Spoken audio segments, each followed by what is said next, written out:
Assalamualaikum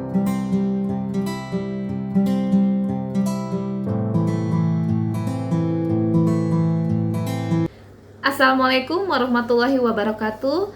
Yang terhormat Asesor PDD UKT-PT Bidang Pengajaran Kemenristek Dikti.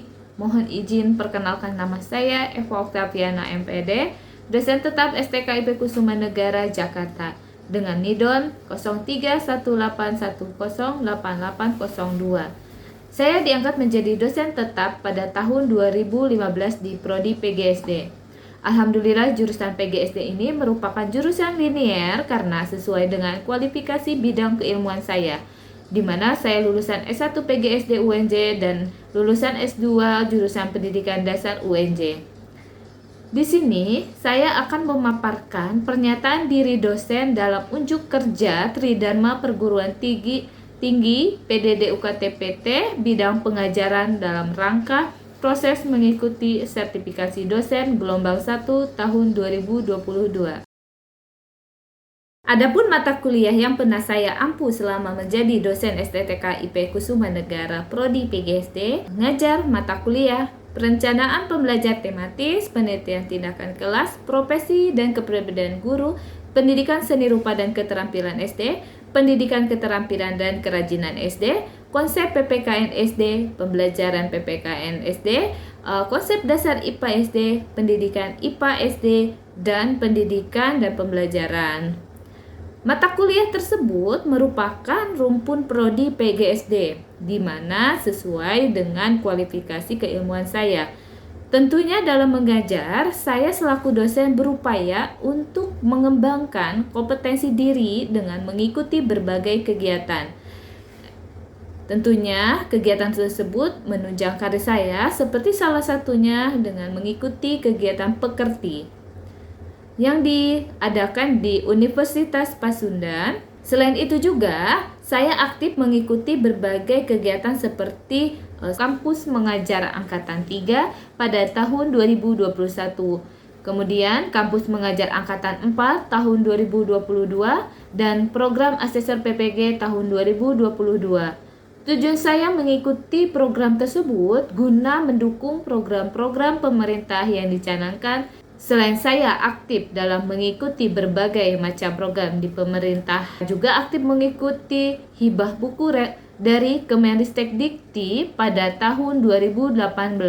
Buku ini tentunya saya jadikan sebagai buku ajar di mata kuliah Pendidikan Seni Rupa dan Keterampilan yang saya ajarkan pada semester 5 ini. Selanjutnya, saya akan mendeskripsikan salah satu mata kuliah yang saya ampu, yaitu Pendidikan Seni Rupa dan Keterampilan SD. Tentunya dalam proses pengajaran saya terapkan DI@A, di mana delivery, interaction, dan assessment.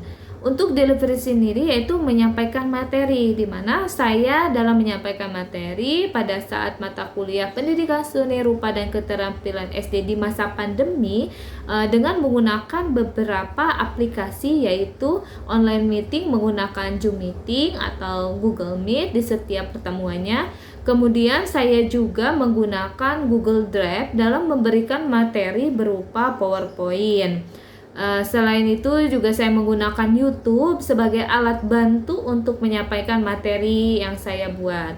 Link materi tersebut tentunya saya berikan kepada mahasiswa melalui WhatsApp group 1 hari sebelum proses pembelajaran berlangsung, sehingga menciptakan perkuliahan yang efektif dan efisien. Tentunya mahasiswa juga dapat mempelajari kembali materi yang saya sampaikan melalui YouTube ya.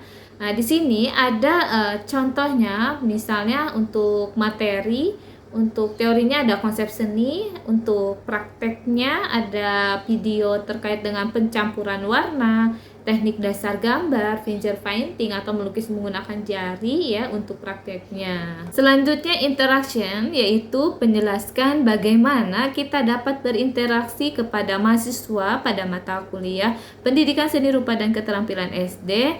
Di sini saya menggunakan tentunya WhatsApp group, Google Drive untuk memberikan informasi terkait misalnya tugas-tugas ya, ataupun hal yang lainnya yang berkaitan dengan perkuliahan. Untuk yang ketiga, asesmen di sini yaitu menjelaskan penilaian mengukur kinerja mahasiswa secara objektif. Nah, di sini saya ada dua penilaian. Yang pertama ada penilaian secara umum dan ada penilaian secara khusus atau terkait dengan materi-materi yang saya ajarkan pada mata kuliah pendidikan seni rupa dan keterampilan SD. Nah, untuk penilaian secara umum saya jelaskan di RPS dan sesuai dengan yang ada di SIAKAD ya. Selanjutnya saya akan mendeskripsikan salah satu mata kuliah pokok yang saya ajarkan pada mata kuliah pendidikan seni rupa dan keterampilan SD pada tahun ajaran 2021-2022, di mana mata kuliah ini ada di semester ganjil atau semester 5. Yang pertama, adanya rancangan program semester atau RPS. RPS ini saya berikan kepada mahasiswa semester 5 pada pertemuan pertama. Kemudian dari RPS tersebut saya jelaskan terkait dengan rancangan perkuliahan selama satu semester ini. Gambaran umum pada mata kuliah ini berorientasi pada kajian tentang pemahaman, penguasaan, dan pengelolaan pembelajaran pendidikan seni rupa dan keterampilan yang mendidik di PGSD, pengetahuan bahan, alat, dan cara pembuatan dalam belajar seni rupa. Di antaranya yang pertama, mahasiswa mampu memahami konsep seni, di antaranya pengertian seni, manfaat seni, estetika, kreativitas, keterampilan, dan teknologi. Yang kedua, mahasiswa mampu memahami konsep pendidikan seni rupa meliputi pendidikan seni dalam kurikulum 2013, tujuan pendidikan seni rupa, seni sebagai media pendidikan, konsep pembelajaran tematik terpadu, dan peran guru seni rupa di abad 21. Kemudian yang ketiga, mahasiswa mampu mengetahui pembelajaran seni rupa di sekolah dasar, di antaranya mengenal berbagai perkembangan seni rupa anak, perangkat pembelajaran, penentuan materi pelajaran, media pengajaran, metode pengajaran, dan evaluasi. Yang keempat, mahasiswa mampu menguasai jenis-jenis pengembangan kreativitas seni rupa 2 dimensi dan seni rupa 3 dimensi untuk anak. Kemudian yang terakhir, kelima, mahasiswa mampu menghasilkan luaran dari pendidikan seni rupa dan keterampilan. Di antaranya, mahasiswa dapat membuat modul, buku, book chapter, seminar, ataupun pameran yang nantinya dipilih ya. Untuk teori ada 30 dan praktik 70 di dalam perkuliahan saya, di mana untuk 30% teori itu kita mempelajari terkait dengan konsep seni rupa, konsep dasar pendidikan seni rupa, di antaranya ada pendidikan seni dalam kurikulum 2013, tujuan pendidikan seni rupa, sifat dan domain pendidikan seni, seni sebagai media pendidikan, pendekatan berbasis disiplin ilmu, konsep pendidikan pembelajaran tematik terpadu, kemudian ada pendekatan kompetensi dalam pendidikan seni rupa, kemudian ada pendidikan seni rupa sebagai pendidikan kreativitas dan emosi, kemudian pendidikan seni rupa dan tujuan pendidikan nasional dan peran guru seni rupa di abad 21. Selain itu, untuk teorinya juga, mahasiswa mampu mengetahui pembelajaran seni rupa di sekolah dasar, di antaranya mengenal berbagai perkembangan seni rupa anak, perangkat pembelajaran, penentuan materi pelajaran, media pengajaran maupun metode pengajaran dan evaluasi. Mahasiswa dalam mempelajari teori dapat mengakses materi yang saya buat di aplikasi YouTube ataupun yang saya berikan melalui link Google Drive yang sudah saya jelaskan di atas. Kemudian untuk teori 70% di mana mahasiswa mempelajari berbagai jenis-jenis pengembangan kreativitas seni rupa, baik seni rupa 2 dimensi maupun seni rupa 3 dimensi. Seperti halnya contohnya untuk seni rupa 2 dimensi ada menggambar atau teknik dasar gambar ya, ada melukis, mau belajar terkait dengan warna, kolase, mozaik, dan montase. Kemudian kita juga akan belajar terkait dengan seni rupa 3 dimensi untuk anak berupa clay dan prakarya yang lainnya seperti karya dari limbah, prakarya dari bahan alam, mempelajari keterampilan seperti teknik dasar sulam, prakarya planet, dan origami. Nah, materi-materi tersebut tentunya sudah saya sesuaikan dan saya sinkronkan dengan kurikulum 2013, di mana nantinya materi tersebut dapat diaplikasikan langsung kepada peserta didik apabila mahasiswa sudah mengajar ya. Selanjutnya ada sinkronus 50% dan asinkronus 50%. Kemudian ada saya melakukan pendekatan student centered learning, di mana pendekatan student centered learning ini di mahasiswa agar lebih aktif dalam mengikuti perkuliahan saya. Kemudian untuk metode, saya gunakan metode ceramah, tanya jawab, small group discussion, contextual interaction. Kemudian ada penugasan secara kelompok maupun individu, dan yang terakhir ada project based learning. Selanjutnya sistem penilaian mata kuliah saya. Di sini saya ada beberapa penilaian yang saya lakukan, yaitu mulai dari ranah afektif atau sikap ya, kemudian ranah pengetahuan, kemudian ranah psikomotor. Untuk ranah sikap sendiri atau afektif ini saya menilai mahasiswa itu melalui interaksi ketika kita melakukan perkuliahan online meeting ya, dengan menggunakan Zoom meeting atau Google Meet. Nah, untuk penilaian ranah pengetahuan, di sini mahasiswa itu diharapkan mampu mengembangkan ide kreatifnya dalam menghasilkan prakarya, baik prakarya seni rupa 2 dimensi maupun prakarya 3 dimensi. Selain itu saya berusaha ya mengajak mahasiswa untuk mengikuti kegiatan di luar kampus guna untuk mengembangkan pengetahuannya. Berikut ini salah satu kegiatan di luar kampus yang diikuti mahasiswa PGSD untuk mata kuliah pendidikan seni rupa dan keterampilan.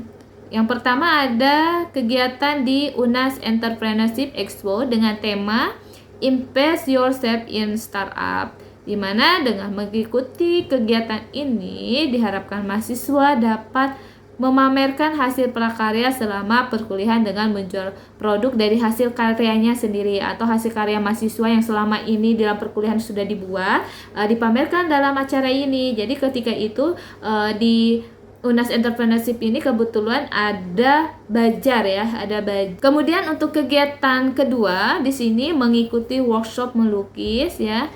Di sini kita bisa melihat tema yang diikuti dalam workshop melukis ini terkait dengan Museum Seni Jakarta yang diadakan pada tanggal 20 April 2018 di Gedung Sasana Kriya Taman Mini ya. Kegiatan tersebut tentunya sangat mendukung dalam perkuliahan pada materi seni rupa 2 dimensi terkait melukis. Nah, untuk kegiatan ketiga yaitu acara talkshow perempuan pilar bangsa yang diadakan di lobi Mandira Gedung Sasana Kriya Taman Mini Cipayung, Jakarta Timur, dalam rangka memperingati hari ulang tahun ke-43 Taman Mini.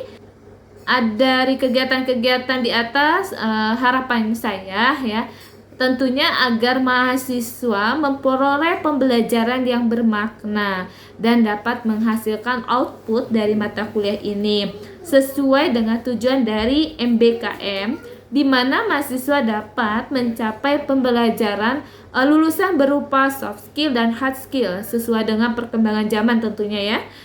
Kemudian mempunyai sikap profesional dan budaya kerja yang sukses dalam dunia usaha agar mahasiswa memperoleh link and match ya, dan menyiapkan lulusan yang unggul dan berkepribadian yang baik tentunya. Kemudian untuk penilaian ranah psikomotor, di sini saya melakukan penilaian berupa mahasiswa mengirim tugas-tugas praktiknya di dalam proses pengajaran berlangsung ya, baik tugas individu maupun tugas secara kelompok. Kemampuan akhir tiap tahapan belajar pada sub CPMK Yang pertama, sub CPMK 1, di mana mahasiswa mampu bertakwa kepada Tuhan Yang Maha Esa dan mampu menunjukkan sikap religius, berperan sebagai warga negara yang bangga dan cinta tanah air, memiliki rasa nasionalisme serta rasa tanggung jawab pada negara dan bangsa, serta dapat menunjukkan sikap bertanggung jawab atas pekerjaan di bidang keahliannya secara mandiri. Kemudian untuk sub CPMK 2, di mana mahasiswa dapat memahami konsep seni rupa seperti pengertian seni, kreativitas, keterampilan, pengertian seni rupa, dan teknologi. Kemudian kemampuan akhir pada sub CPMK 3 yaitu mahasiswa memahami konsep dasar pendidikan seni rupa, diantaranya pendidikan seni dalam kurikulum 2013, tujuan pendidikan seni rupa, sifat dan domain pendidikan seni, seni sebagai media pendidikan, pendekatan berbasis disiplin ilmu, konsep pendidikan pembelajaran tematik terpadu, pendekatan kompetensi dalam mendidik seni rupa, pendidikan seni rupa sebagai pendidikan kreativitas dan emosi, pendidikan seni rupa dan tujuan pendidikan nasional, dan peran guru seni rupa di abad 21. Kemudian kemampuan akhir pada sub CPMK 4, di mana mahasiswa dapat mengenal pembelajaran seni rupa di sekolah dasar. Kemudian untuk sub CPMK 5, di mana mahasiswa dapat mengetahui jenis-jenis pengembangan kreativitas seni 2 dimensi dan seni rupa 3 dimensi untuk anak, seperti kreativitas dalam menggambar, melukis, mewarnai, membuat prakarya kolase, montase, mozaik, bahan dari alam, bahan dari limbah, origami, prakarya dari flanel, prakarya clay, dan belajar teknik dasar sulam.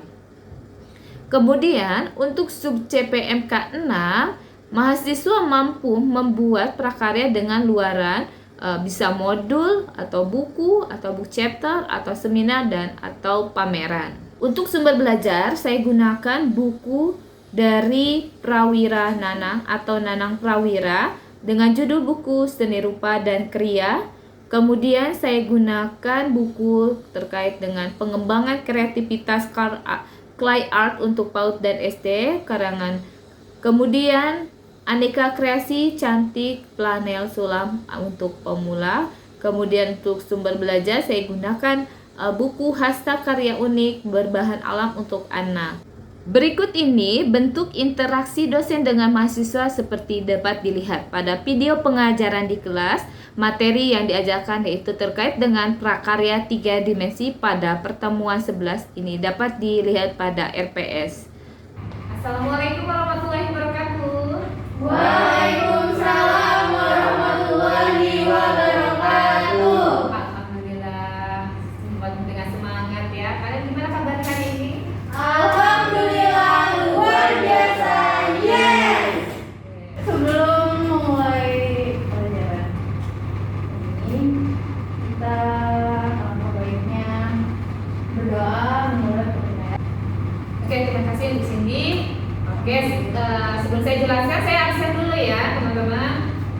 Dia, Nika, Gita, Hadir Bu. sebelum ke materi hari ini, saya mau tanya kalian nih. Minggu kemarin, pertemuan 10 ya, kita sudah belajar tentang apa? Dua dimensi. Seni rupa 2 dimensi. Apa pengertian dari seni rupa 2 dimensi? Pada seni yang memiliki dua sisi, yaitu sisi panjang dan sisi lebar. Ya. Contohnya apa? Ada yang tahu? Lukisan. Oke, nah untuk kali ini, untuk pertemuan 11 tentunya kita akan mempelajari, selain mempelajari teori, tapi kita banyak praktek terkait dengan karya seni rupa 3 dimensi ya. Sebelum saya jelaskan, ada yang tahu seni rupa 3 dimensi itu apa? Memiliki bangun ruang dan volume. Memiliki bangunan dan volume. Oke, pintar lah tuh. Tepuk tangan dong buat dia. Oke, jadi untuk capaian pembelajaran mata kuliah pendidikan seni rupa dan keterampilan ini untuk pertemuan 11 ya. Kita bisa lihat di sini untuk materi seni rupa 3 dimensi indikatornya di sini diharapkan mahasiswa itu dapat memahami karya 3 dimensi ya. Kemudian mampu memahami pengertian dari clay. Kan contohnya seni rupa 3 dimensi itu salah satunya tadi paku berupa clay ya. Itu bisa dibuat dari tanah ya. Jadi ini tadi ya. Pengertian dari clay itu adalah sejenis tanah liat yang baik digunakan oleh anak untuk membuat berbagai variasi mainan. Ya. Kemudian ada beberapa teknik ya anak dalam bermain clay. Kenapa dibilang anak bermain ya, bukan belajar clay? Karena cenderung anak-anak sekolah dasar itu sukanya main ya. Jadi walaupun belajar, tapi kita bilangnya main gitu. Ini ada menurut Dorothy ya dalam bukunya pada tahun 1991. Jadi beberapa teknik anak dalam teknik anak bermain clay itu menurut Dorothy seperti buat adonan menjadi bola bundar ya yang halus ukuran bola-bola. Nah di sini ada tujuan setelah kita paham terkait dengan clay, ada tujuan bermain clay atau belajar clay. Saya sudah jelaskan ya tentang bermain. Dan di sini ada 3 tujuan. Yang pertama, meningkatkan kemampuan berpikir kreatif serta melatih originalitas dalam berkarya. Ini menurut Jenny ya. Jadi memunculkan ide-ide kreatif ya dengan karya tersebut. Kemudian memberikan kesempatan kepada anak juga untuk melakukan kegiatan untuk melatih motorik halusnya. Ya. Kalau motorik kasar kan kayak olahraga. Ini kalau bermain clay itu bisa melatih motorik halus anak yang bagus ya untuk diterapkan di dunia SD. Kemudian selain itu bermain clay juga dapat membantu anak mengembangkan kemampuan kreativitas dan artistiknya.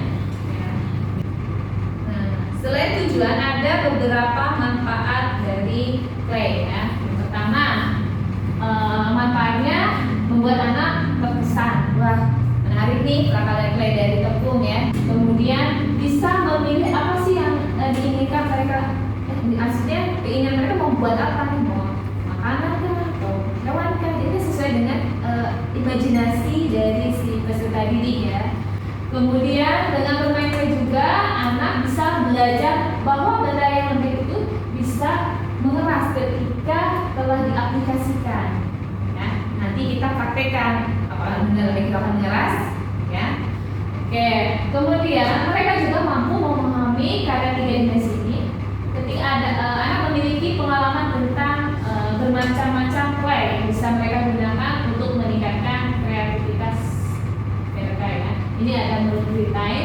Kemudian yang terakhir manfaatnya itu bisa memberikan mereka kesempatan ya untuk belajar di rumah. Ini ada alat dan bahan yang bisa digunakan. Ada baskom, ada sendok, kuas. Kalau kuas ini opsional ya sifatnya. Kemudian ada tepung, macam-macam tepung beras, tepung terigu, ya. Kemudian ada tepung tapioka, baby oil atau kita bisa gunakan minyak sayur ya, atau minyak goreng. Nah, kemudian ada lempo, ada pewarna, merek apa saja. Cuma saya gunakan di sini cat poster, cat poster ya. Kenapa? Karena biar warnanya itu pekat, lebih hidup ya. Kalau pewarna makanan kan kurang. Tapi warna apa saja ya? Boleh. Kemudian natrium benzoat itu pengawet makanan ya. Nanti hasil pakaian yang dibuat itu tidak campuran ya. Nah, untuk proses membuatnya, yang pertama ya tentunya kita siapkan apa? Alat dan bahan. Kemudian yang kedua, prosesnya itu dari tepung terigu, tepung tapioka, tepung beras itu kita masukkan dengan takaran. Kalau untuk saya pinjam ya sebentar ya. Nah, untuk lem foam ini ukuran 150 gram ya. Itu kita bisa takar dari berbagai macam jenis tepung tadi 5 sendok ya. Tapi full ini harus utuh. Itu 5 sendok takaran. Itu kita bisa buat dengan menggunakan lem ukuran 150 gram. Nah, setelah tadi tepung beras terigu sama tapioka dicampur. Satu lagi jangan lupa bencoat pengawet makanan, kita langsung aja diaduk dulu ya biar merata, kemudian diberi lem. Ini anggap aja mentega. Kalau kita ibu-ibu membuat kue nastar gitu ya, ini anggap aja menteganya. Adonan udah rata, kita masukkan ini sedikit-sedikit, kemudian diremas-remas hingga kalis, bahasa ibu itu. Paham bahasa kalis bilang? Paham Bu. Apa? Kayak semacam apa ya? Tercampur dengan rasa. Tidak lengket, Tidak lengket. ya udah tidak. Jadi tangan itu tidak lengket, jadi mudah dibentuk ya. Oke, setelah itu, setelah kalis adonannya, kita bisa bagi beberapa ya untuk diberi warna. Paham? Jadi boleh ada warna dasar putihnya, karena kan kita membuat prakarya itu membutuhkan beberapa warna ya. Kita bagi beberapa, kemudian kita kasih warna. Baru dari adonan tersebut yang sudah diberi warna, kita mulai berkreasi untuk membuat prakarya apa saja, menciptakan suatu prakarya yang bermutu, mempunyai nilai jual sehingga dan menarik tentunya ya. Paham ya, gampang? Oke, kalau udah paham, silakan kalian praktekkan. Kadang suka lupa.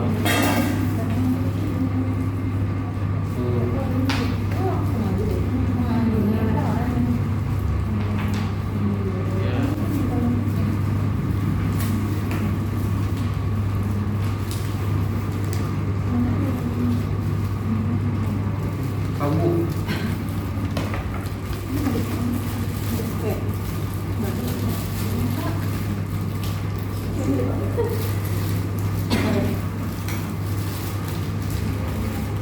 apa mungkin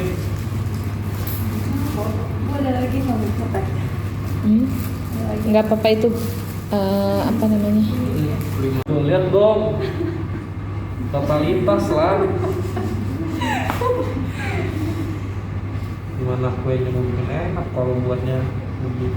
Kue paling enak itu begini. Kuncinya sih. Betul bisa panjang.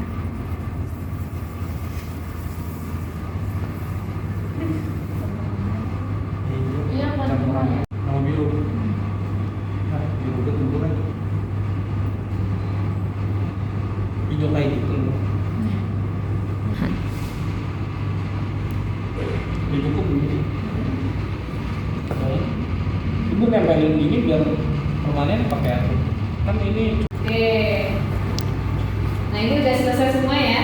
sudah Bu. Nah, sekarang saya mau mendengar ya. Terapkan dari ini ada yang mempresentasikan ya. Saya ini buat proposal buat apa?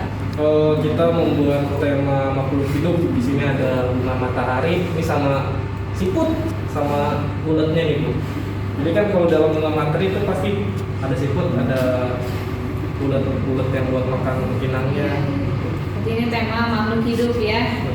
Ada siput, ada ulet, ada bunga matahari. Iya. Oke. Tepuk tangan.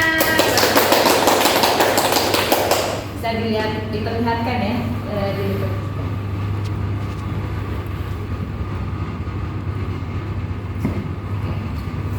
Sekian mungkin saya tutup dulu ya.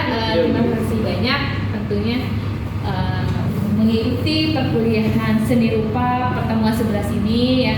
Semoga apa yang kita pelajari ini bisa bermanfaat untuk kalian sebagai calon pendidik khususnya, dan bisa menerapkan ke peserta didik nanti ketika kalian sudah mengajar ya. Dan jangan lupa, membuat prakarya itu tidak hanya sekedar membuat ya, tapi ada tujuan dan apa sih manfaat dari membuat prakarya itu.